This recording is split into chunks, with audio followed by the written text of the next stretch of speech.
¿Cuál es el problema más común que te encuentras? Esto no va de consejos, esto va de cómo eres tú, qué necesitas, cómo lo aplicamos. Vamos a empezar a ver cómo te funciona. Si no te funciona, tenemos que probar otras cosas. O simplemente intentar ser padre, simplemente intentar acompañar, no intentar aconsejar demasiado, dejar dispositivos electrónicos, ¿no? Pues entre 1 o 2 horas antes de irte a dormir. ¿Por qué? Por este motivo.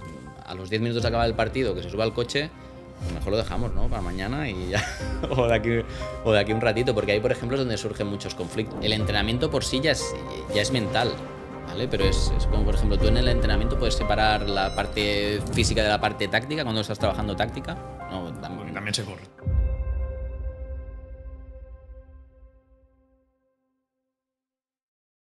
¿Qué tal? Bienvenidos a un nuevo episodio de Inside Kings, la parte 2 con el psicólogo deportivo Sergi Hernández. ¿Qué tal, Sergi? Muy bien, muchas gracias por invitarme. Hombre, otro día has venido aquí, ha costado encontrar aparcamiento. Qué raro, vamos vestidos igual todos. Bueno, al final, ¿no? Otro tema. Ya tenemos que dejar de hacer esta broma. Sí, pero la seguiremos haciendo. Me encanta. Nada, estábamos diciendo ahora que la primera parte ha sido un poco más teórica, vamos a una parte un poco más práctica, y yo te quiero empezar preguntando, por los casos que tú tratas de jugadores, de deportistas, ¿cuál es el problema más común que te encuentras? Antes de nada, déjame recordarte que puedes hacerte miembro del canal. Los miembros están participando en sorteos exclusivos, pueden ver los episodios antes que nadie y además tienen acceso a contenido que solo subimos para ellos. Todo esto por menos de lo que vale un café a la semana. Ahora sí, te dejamos con el vídeo. Yo creo que el problema más común sería la diferencia, digamos, de rendimiento entre el entrenamiento y la competición. Entonces ahí luego ya puede haber diferentes factores, pero digamos el principal motivo de consulta es yo soy capaz de hacer esto, pero llega la competición y me cuesta mucho ejecutarlo. La Entonces, típica ahí, que se dice, ¿eh? Jugador de entrenos, no de partidos, ¿eh? Pues, Esto se dice mucho. Un poco va por ahí la cosa y pasa en los diferentes deportes, o sea, pasa en fútbol, pasa en básquet, pasa en esgrima, o sea, pasa en muchos ¿Y el problema deportes. principal cuál es? O sea, ¿por qué En pasa, eso, no? Sí, porque yo, por ejemplo, yo soy un jugador de estos. ¿Sí? No lo sé. O sea, No, todos sabemos que no, pero me refiero, me pongo en la situación de alguien que sea así, decir, hostia, sé que me identifico con este caso, pero no veo el porqué, no entiendo el por qué me pasa. Pues lo he trabajado con Antes comentabais lo del autoconocimiento, precisamente porque te conoces poco. Y hay muchas veces que le pregunto, ¿tú cuando estás entrenando, o sea, qué te define? ¿Qué te identifica? ¿Qué te diferencia si es un deporte de equipo? ¿Qué te diferencia de tus compañeros? Ah, pues esto, lo otro, tal. Vale. ¿Eso lo haces en el partido? No, porque es un partido. Es el momento de ser arriesgado, de ser atrevido, sí, de mostrarte como tú eres, pero en cambio no te habías visto desde fuera, no te habías autorreconocido, ¿sí? Viéndote que haces cosas distintas. Entonces, muchas veces lo que sucede es que llega la competición y empiezo a hacer cosas, digamos, especiales o cosas distintas, ¿no? Entonces, claro, es que yo en el entrenamiento estoy mucho más suelto. Bueno, porque también le generamos una expectativa a la competición de que es muy importante. Yo, por ejemplo, una de las cosas que les digo siempre, porque trabajo mucho con adolescentes, ¿no? O con, digamos, primera juventud, les digo, bueno, es tan importante el deporte que el lunes volverás al cole o que el lunes volverás a la uni. ¿Sabes? O sea, pase lo que pase el sábado, el lunes al cole. O sea, no te definirá un partido, no te definirá, ¿no? El hecho de que hayas jugado mejor o peor y tal. Entonces hay que verlo así, ¿no? Como que el deporte es algo a lo que tú le ofreces, ¿no? Mucho tiempo en tu vida, pero al final es una cosa que no es importante. O sea, ¿no? sería Que más es positivo, la menos importante de todos los otros factores de tu vida. Sería más positivo tomarse el partido del fin de semana como un entrenamiento más. O trivializarlo más, ¿no? Y aquí quizá también entrarían las familias, ¿no? Muchas veces lo que sucede es que montamos toda la dinámica familiar del fin de semana para el partido. No. Ostras, mira, ¿dónde juegas? No, pues no sé, en Mollerusa. Ostras, vamos a ir a comer a tal sitio, tal. ¿No? Antes o después, ya, vale, hacemos un plan, pero más allá también del partido. Entonces, es algo si hablamos de deporte de formación, por ejemplo, sí. Pero de trivializar más la competición, porque si no, ¿qué pasa? Que yo genero ahí una serie de expectativas que lo que hacen es que la diana sea pequeña, ¿no? Es que si no estoy dentro de este rendimiento, entonces, ¿qué pasa? Diana pequeña, ¿no? Es como, ostras, voy a fallar seguro. Pero a la vez tengo, al menos hablo en mi experiencia, tienes que exigirte también, porque si no eso te lleva a ser conformista. Ahora soy muy extremo también, pero te lleva a un conformismo que no te lleva a mejorar a largo plazo. Sí, lo que pasa que esto lo comentamos en el café, ¿no? Es el tema de diferenciar entre exigencia y excelencia. Yo, por ejemplo, muchos deportistas que me llegan confunden esto. O sea, hasta qué punto es exigencia lo que tú te estás aplicando y hasta qué punto es excelencia. Excelencia es no fallar, es que no hay lugar para el fallo, es que cualquier pequeño error ya me penaliza tanto que me bloquea y que no soy capaz de seguir compitiendo como yo lo había hecho hasta ese momento. Exigencia es de, bueno, he fallado, pero yo me sigo esforzando, sigo teniendo claros cuáles son mis objetivos de hoy en la competición, etcétera, ¿sí? Pero no entro todo el rato a juzgarme, a valorarme qué rendimiento estoy teniendo, ¿sí? En el momento que estoy todo el rato más pendiente de qué resultados estoy obteniendo, me estoy yendo a la excelencia. ¿Por qué? Porque me voy a penalizar cada fallo, cada acción, y ahí es donde está el error. Y otro error muy común es el hecho de que, por ejemplo, si un día lo hago excelente o lo hago muy bien, bueno, es que es lo normal, es lo que toca, ¿no? Que un delantero meta 2 o 3 goles, bueno, hoy sí. Claro. Es mi función. No. Hay que darle, ¿no?, valor a todo lo que tú haces. Que será, muchas veces se habla de motivación. ¿Cómo mejoro mi motivación? Bueno, pues una es esta. Aquello que tú has conseguido, dale todo el valor. Y hay muchas veces que yo trabajo mucho con el vídeo. Y hay veces que me veo muchos minutos o a veces incluso partidos completos de deportistas con ellos y hacemos una estadística. Ostras, mira, has hecho tantos pases bien. Ostras, sí, pero bueno, es que los pases son al compañero de al lado.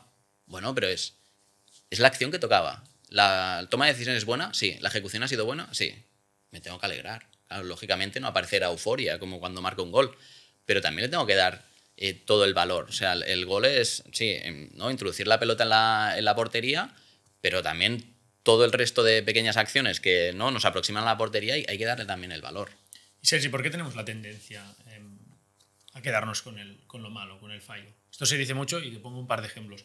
En redes sociales, los típicos haters, ¿no? O sea, puedes tener 100 comentarios positivos, que si hay uno negativo, es como si los otros no existieran y te quedas con el negativo. Y me viene a la cabeza también otra entrevista que hicimos con un jugador precisamente de la Kings, que, bueno, Pablo Beguer, de los mejores que hay, y él nos decía esto, que él no le presta nunca atención al fallo, solo se queda con lo bueno. Si en un partido ha hecho 100 pases mal, lo exagero, y uno bien, se queda, ostras, hoy he hecho un pase bien. ¿Por qué tenemos la tendencia, la mayoría, a quedarnos con lo que hacemos mal? Bueno, porque me genera un impacto negativo, un impacto emocional. Entonces hay una parte de la memoria que es emocional, aquello que impacta en mi amígdala y que le es desagradable, pues es un recuerdo que la sobresalta y que se va a quedar ahí presente. Pero luego, por contrapartida, digamos que tenemos tendencia a olvidar, ¿sí? O sea, a mí el error me impacta mucho, ¿sí?, en un primer momento, pero yo si os pregunto por momentos desagradables que hayáis vivido en el fútbol, me sabréis decir unos cuantos, pero seguro que recordáis muchísimos goles que habéis marcado o muchísimas más buenas acciones. Hemos marcado muchos. Que las tenga.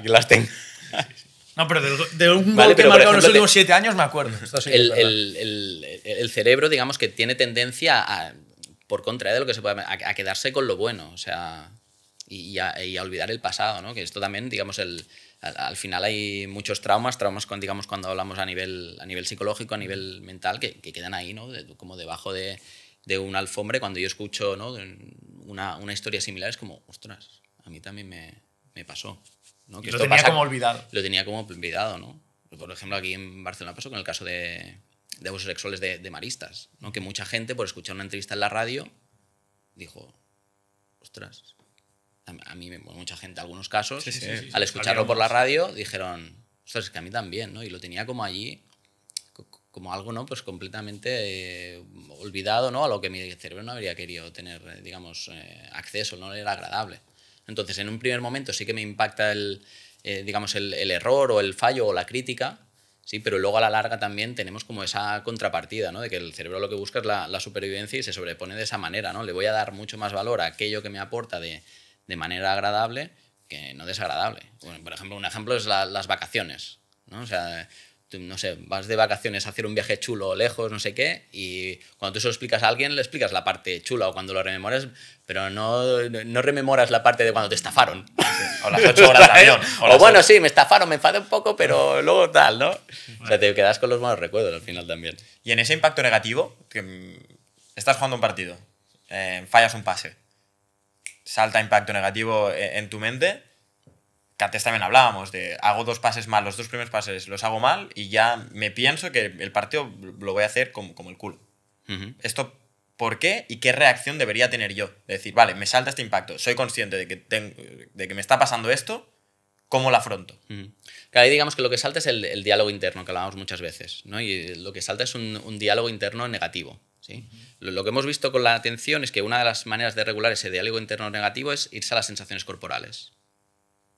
¿Vale? O sea, si yo, digamos, en lugar de quedarme con ese error, lo que hago es centrarme en mi respiración o centrarme, digamos, en otras zonas de mi cuerpo que no se están viendo afectadas, lo que hago es que ese diálogo interno negativo, digamos que se vuelve en más calma, se vuelve en más quietud.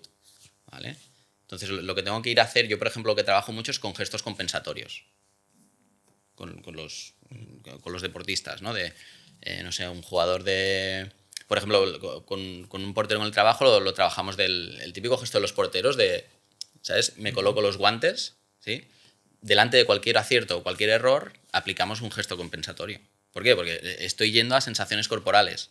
¿Sí? No me interesa quedarme mucho en si lo he hecho bien o si lo he hecho mal. Lo que me interesa es irme a sensaciones corporales, no estar mucho tiempo pensando, no dejar mucho tiempo a que mi mente divague, sino rápidamente irme a hacer cosas, ¿sí? Que me recuerden mi plano consciente, mi plano corporal. Vuelvo a conectar. Exacto. Entonces es llevarlo ahí. Una de las cosas, ya te digo, sobre todo es eso, ¿no? El hecho de buscar esa consciencia corporal, lo que hace es disminuir el diálogo interno negativo que yo pueda tener. Esto se ha investigado, por ejemplo, en personas que tienen baja autoestima o personas que tienen depresión, digamos que gastan más tiempo en su diálogo interno. Esto lo aplica mucho Tony Robbins, ahora que lo has dicho, me he acordado de estos gestos corporales cuando haces un acierto sobre todo. Porque luego, a la medida que lo vas repitiendo, luego a la que lo hagas, te llevará esa sensación ya de emocional, o no sé si decirlo emocional, pero me lo invento, das una palmada, no sé. Cada vez que des una palmada te llevará esa sensación de positivismo, de buena energía, de buen hacer. Yo más que encararlo al positivismo, siempre intento encararlo a la estabilidad emocional, a la regulación emocional. Que da igual el resultado, sino vuelve a conectar. Exacto. Me ha gustado el error y el acierto. Claro, yo siempre digo, algo que le explico a los deportistas es, tú tienes que estar 90% en el presente. 5% en el pasado, extrayendo conclusiones de qué puedo mejorar, ¿sí? Y 5% en el futuro de cómo me voy a anticipar para mejorar. Pero 90% en el presente, ¿sí? En el momento que bailan mucho esos números es cuando yo ya, mi atención no es la que era, etcétera, ¿no? Y empiezo a estar quizá más insatisfecho con el rendimiento que estoy mostrando. Antes en el café también nos comentabas que esto nos ha impactado a Bruno y a mí, todo el tema de, bueno, trabajas con perfiles de 16 a 20. Sí, sería como el perfil que más... Primera juventud, por decirlo así. La típica de adolescentes, ¿no? Adolescente, va en contra de todo, súper poco interesado en mejorar. ¿Esto realmente es lo que te llega? Claro, a mí me llega todo el perfil contrario, ¿no? Es como habitualmente, ¿no? Pues digamos como el perfil más habitual cuando se habla de un adolescente o de esta primera etapa de juventud, pues sería, ¿no? Pues poco interés, ¿no? Sin expectativas, sin objetivos claros, etcétera. Y a mí me llega un perfil totalmente lo contrario, ¿no? O sea, normalmente a nivel académico rendimientos excelentes, ¿no? Con mucha capacidad de trabajo, de esfuerzo, de constancia, etcétera. Entonces yo por esa parte, claro, veo una parte de la juventud que me encanta y que a mí también me da mucha energía de, ostras, qué guay, ¿no? De encontrar gente tan joven que le interese esto, sí, que se esfuerce cada día. Es fantástico. Es fantástico. Igual es el mejor momento para ir a un psicólogo deportivo. Porque antes también hablábamos de pretemporadas, en plena competición. Cuando hay un problema. Cuando hay un problema. Claro, lo ideal es empezar en pretemporada. Es empezar en pretemporada, digamos, para poder planificar, para poder de alguna manera, ¿no? Saber lo que nos vamos a encontrar, qué momentos de la temporada pues serán, digamos, de competición mayor, donde tendremos, ¿no? Pues una mayor rivalidad por calendario, etcétera, ¿no? Quizás esto en deportes que sí que tienen regularidad en el calendario, pero hay otros que es como, nosotros competimos de febrero a mayo, me lo juego todo. No, pues esto ya hay que trabajarlo, digamos, desde el principio de temporada. Entonces, Si se puede trabajar desde el inicio, perfecto, pero la mayoría de veces la figura del psicólogo deportivo se ve más como un bombero, ¿no? De que, ostras, ahora de golpe y porrazo nos ha explotado esto en el vestuario o tengo esta situación, ¿no? Pues, ¿qué hacemos, no? Yo, por ejemplo, la semana pasada me contactó un chico, ¿no? Que pues, hacía un deporte individual, no sé qué. No, es que tengo una competición muy importante la semana que viene. Digo, pues ya vamos tarde. No, pero es que yo quiero trabajar contigo. Digo, ya vamos tarde. Pero es que quiero trabajar contigo. Digo, bueno, si quieres nos empezamos a conocer. Digo, pero que sepas que para la competición no vamos a aplicar nada. O sea, primero lo vas a tener que aplicar en el entrenamiento y luego, si vemos que funciona, lo aplicaremos en competición, pero muchas veces hay esta cultura, bueno, que también influenciada por las redes sociales de lo que comentábamos antes, tips, 4 consejos para no sé qué y tal. Y no, esto no va de consejos, esto va de cómo eres tú, qué necesitas, cómo lo aplicamos, vamos a empezar a ver cómo te funciona, si te funciona, seguimos, si no te funciona, tenemos que probar otras cosas. Sí, preparando la entrevista también hablábamos con Pau del tema de, que es muy común el tema de los nervios antes de un partido. Porque siempre se dice, no, es que un poco de nervios es bueno tener. ¿Cómo sé que mis nervios son buenos o ya empiezan a ser preocupantes? Claro, en el momento, por ejemplo, ¿cuándo empiezan a aparecer esos nervios? No, es que yo 3 días antes ya no duermo. Ahí no son buenos, ¿no? Ostras, no, pues yo el día del partido me levanto, bueno, tengo el estómago un poco cerrado, pero si me obligo un poquito, pues puedo desayunar bien, etcétera. Estos nervios, digamos que te están preparando para la acción, son correctos. Y luego estos nervios, cuando tú inicias los primeros minutos del partido, van desapareciendo. Sí, luego ya ningún problema. Eso, digamos, es esa parte de estrés que a mí me está preparando para dar un rendimiento óptimo. O sea, que un poquito de nervios es bueno tener. Es que si no, no te importaría nada. Vale. O sea, ese poquito de nervios también es motivación, ¿no? De voy a hacer algo que me importa, que lo quiero hacer bien. Entonces, ¿qué está haciendo tu cuerpo? Pues aumentar frecuencia respiratoria, frecuencia cardíaca, tono muscular, etcétera, ¿no? Se dilatan las pupilas. ¿Para qué? Para dar la mejor versión de ti. Entonces, y hay muchas veces, ¿no? Que algunos deportistas, que a mí me gustaría, ¿no? Pues llegar y no estar nervioso, no sé qué. Digo, pues ese será el día de dejarlo. O sea, en el momento que no sientes ningún tipo de nerviosismo, etcétera, quizá ahí ya nos tenemos que plantear otra cosa, ¿no? Entonces, esa parte es buena, de que aparezcan. Pero claro, hay que también aprender a regularlo, ¿no? De cuando estoy muy sobrepasado en ese nivel de activación, saber regularlo. Habrá quien lo tenga que trabajar para disminuirlo y habrá quien lo tenga que trabajar, que yo lo trabajo con algunos deportistas, para activarlo, ¿no? De que, ostras, yo tengo un perfil más tranquilo, me cuesta entrar en los partidos, etcétera. Ostras, pues tu calentamiento tiene que ser, o sea, a full, o sea, a tope. Tienes que subir mucho, ¿no? La frecuencia cardíaca, la frecuencia respiratoria. Cuando volváis al vestuario a poneros las camisetas y tal, intenta no sentarte, intenta no estar quieto, intenta participar mucho en el grito del equipo, de estar ahí muy metido. Cuando vuelvas a salir al campo, si hacéis revisión de fichas, pues intenta no estarte quieto. Cuando sal al campo, sal haciendo un sprint, ¿no? Entonces, intenta hacer cosas que ese buen calentamiento que has hecho se mantenga. Se mantenga, porque ya no es solo un calentamiento muscular, sino es un calentamiento a nivel de variables fisiológicas, de mantener ese efecto que yo he conseguido, mantenerlo hasta que llega el momento de la competencia. Porque muchas veces lo que pasa es que hacemos el calentamiento, pero pasa 10, 15 minutos, ¿sí? Hasta que entonces, ¿no? Es el pitido inicial, ¿no? Entre que revisamos fichas, no sé qué, tal, esto, lo otro. Claro, ahí eso es también algo a tener en cuenta. Alguien que es muy tranquilo, en ese momento tiene que estar más activo. Quizás, ostras, es que siempre me pasa que me cuesta entrar mucho en el partido, etcétera. Bueno, quizás porque estás teniendo ahí un nivel de activación muy bajo y no te está ayudando. Entonces, eso es autoconocimiento también, ¿sí? No es como, ostras, que el entrenador no me pone titular.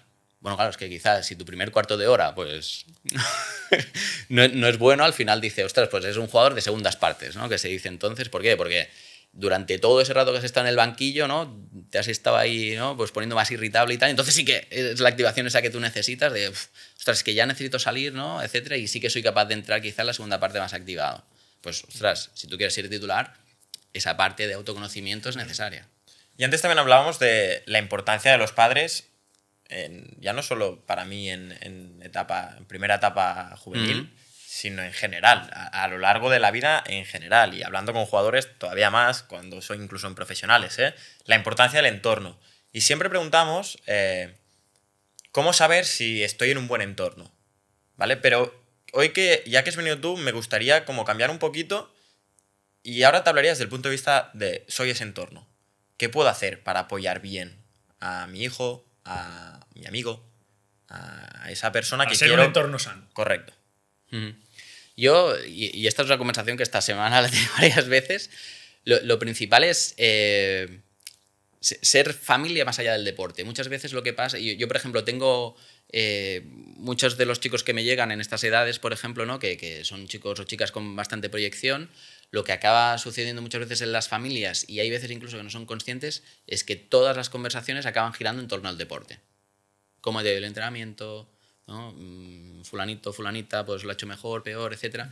Entonces, ¿qué pasa? Que sin querer estamos creando como mucha presión, ¿no? Si nosotros no lo presionamos, ya, pero de forma muy sutil todo el día tenemos ese tema encima de la mesa. Entonces, una de las cosas es diversificar, por ejemplo, conversaciones. Hablemos, por ejemplo, de, no sé, qué vamos a hacer el fin de semana o, oye, ¿dónde queréis ir de vacaciones? Vamos a empezar a mirar cosas, etcétera, y no centremos tanto, ¿no? Pues quizá las conversaciones en eso, ¿no? O simplemente intentar ser padre, simplemente intentar acompañar, no intentar aconsejar demasiado, ¿no? Saber cuando quizás sí que necesitas un consejo, sí, pero pues a los 10 minutos de acabar el partido, que se suba al coche, pues mejor lo dejamos, ¿no? Para mañana y ya. o de aquí un ratito, porque ahí, por ejemplo, es donde surgen muchos conflictos. Pues eso es algo que podemos hacer como familia, ¿no? De diversificar un poco y de entender que la identidad de la persona va más allá del deporte, ¿no? Si yo me puedo identificar como jugador de fútbol, pero también me puedo identificar, no sé, como buen lector estudiante. o como buen estudiante, ¿no? Y tener como diferentes áreas en las que yo me siento valorado. Muchas veces sobre todo estos chicos y chicas que van más orientados a tener, ¿no? Pues quizá un futuro más profesional o a tener más, Una carrera deportiva. Una carrera deportiva, lo que sucede es esto, ¿no? Que hay como un poco de vértigo, de, ostras, que si yo no juego a vóley es como que ya nada más se me da bien. No, ostras, a ti se te da bien porque, no sé, pues te preocupas mucho de tu familia, porque eres cariñosa, porque no sé qué, pero esto te lo tienen que decir desde fuera y te lo tienen que recordar. Pues, justamente por eso, yo no lo había escuchado antes de la importancia de que el psicólogo que trabaja con ese chico, chica, joven, incluso adulto, a la vez trabaje con los padres. O La misma sesión. Bueno, esto ya supongo que depende. Sí, yo antes, ¿no? Decíamos un poco, ¿no? ¿Cuáles eran mis tótems? Uno de mis tótems es eso, que los padres formen, sobre todo en estas edades, ¿no? de adolescentes, formen parte del proceso y que estén dentro de la consulta, por lo que os decía antes, de yo voy a poder ver a los chicos o a las chicas una vez a la semana como mucho, habitualmente cada 15 días, va a pasar mucho tiempo sin que yo los vea. El efecto que pueda tener de lo que les estoy diciendo, a los 15 minutos ya recuerdan 2 frases. A mí lo que me interesa es que los padres también formen parte de eso y que el trabajo que hacemos en consulta después tenga seguimiento durante la semana. Entonces yo muchas veces lo que hago, o primero hago pasar a los padres, o al principio de la sesión, o al final de la sesión, o incluso lo que os comentaba, o sea, hay familias que están toda la sesión, ¿no? Porque pues hay un buen vínculo familiar con el chico, con la chica, ¿no? Etcétera. Después, lógicamente, también hay sesiones que les doy todo el espacio, ¿no? al chico o a la chica para que ¿no? ellos entiendan, ¿no? que también podemos hablar de cosas que estén al margen, ¿no? Una de las cosas que sucede utilizando esta técnica es que, por ejemplo, a mí me explican cosas que no se han atrevido a explicarse a sus padres y me las explican a mí y yo les digo, bueno, va, esto se lo tendrías que explicar, por ejemplo, ¿no? Pues va, ¿cómo lo enfocamos?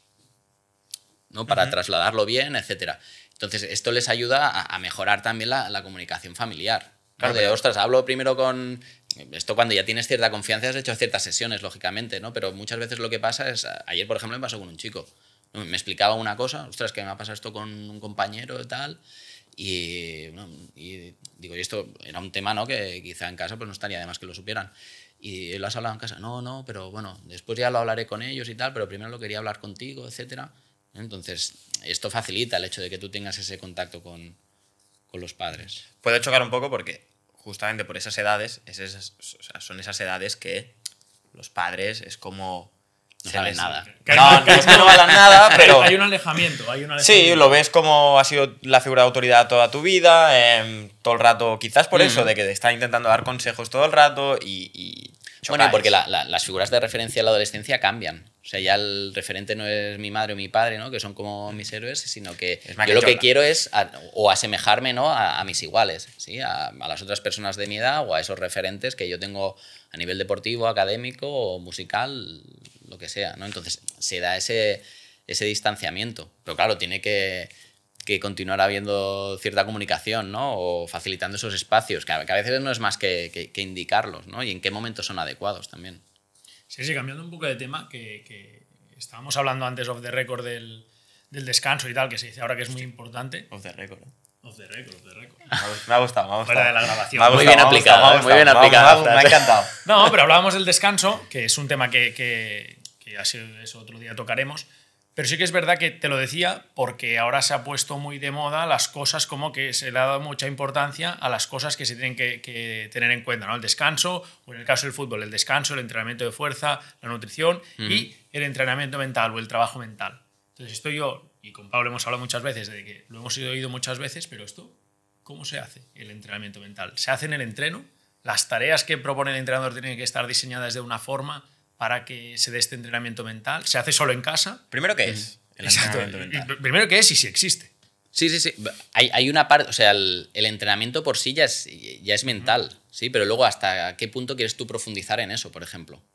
¿Vale? Pero es como, por ejemplo, tú en el entrenamiento puedes separar la parte física de la parte táctica cuando estás trabajando táctica. No, Porque también se corre. no, pues tampoco puedes separar la mental.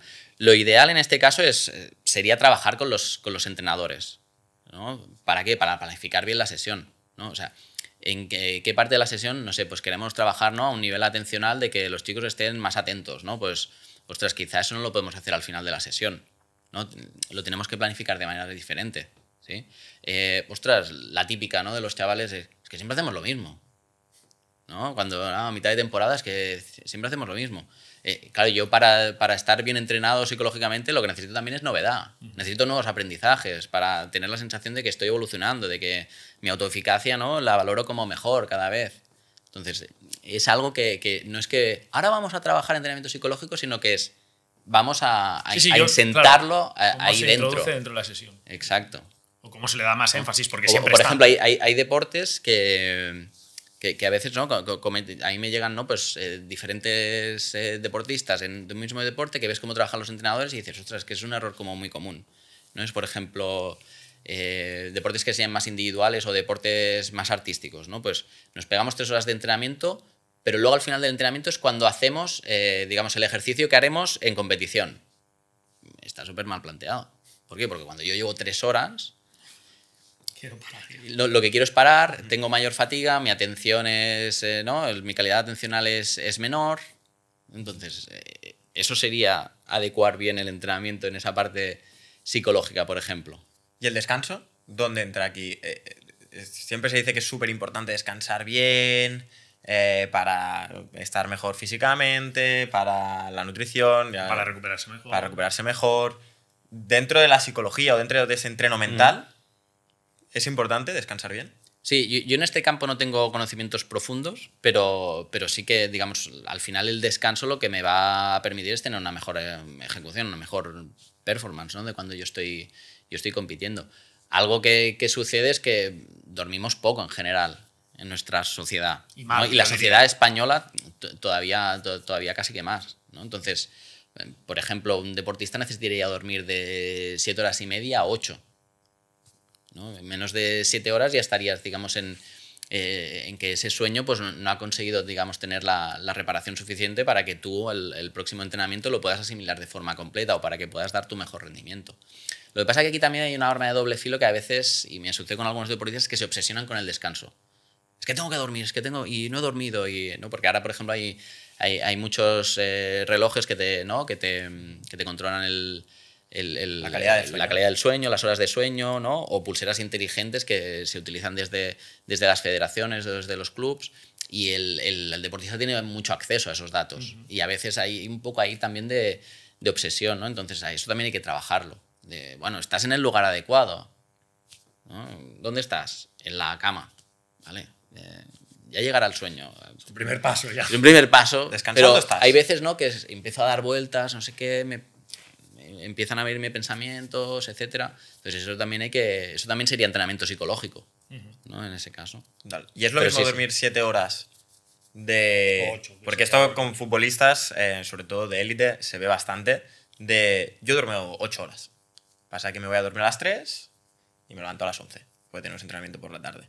¿Es lo mismo esto que decir, me voy a dormir a las 11 y me levanto a las 7? No, o sea, lo ideal es que tú siguieras, digamos, tu ritmo circadiano, digamos que el nuestro no, somos animales diurnos. Entonces lo ideal sería eso de irnos a dormir conforme va cayendo el día, ¿no? Hay épocas del año, ¿no? Pues hay más o menos horas de sol, por ejemplo, aquí en nuestro país, pero lo ideal sería acompañar, digamos, esa coherencia, ¿no? Que a mí el día me está ofreciendo. O sea, de hecho hay una zona del cerebro que es el núcleo supraquiasmático que se dedica todo a eso, ¿no? O sea, qué condiciones de luz hay, en qué, ¿no? Qué momento del día estamos, y a partir de ahí él va regulando, ¿no? Pues si te tiene que inducir al sueño, si no, si te tiene que inducir a la vigilia. ¿Qué pasa? Que, por ejemplo, cuando yo tengo a las 12 de la noche una tablet delante, ¿no? O un dispositivo electrónico que está irradiando mucha luz, esa zona de mi cerebro está como, pero a ver, o sea, si veníamos de la calle, de que no había luz. de que no había luz, de que no, Vuelve es a como ser que mediodía. como que la actividad está disminuyendo. ¿Cómo puede ser posible? ¿Qué sucede? Pues que esa zona de mi cerebro lo que hace es como, ostras, nos tenemos que activar, vigilia, hay luz.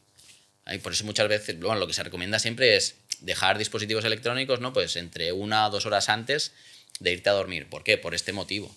Entonces no va a ser lo mismo que yo esté iniciando el sueño a las 10:30, 11, 12 de la noche, que lo esté iniciando a las 3. Y eso es algo que, por ejemplo, se está estudiando mucho en esports, Vale. ¿no? De que pues, tienen horarios, ¿no? No, es que mis compañeros de equipo... Son de Brasil. Son de Brasil.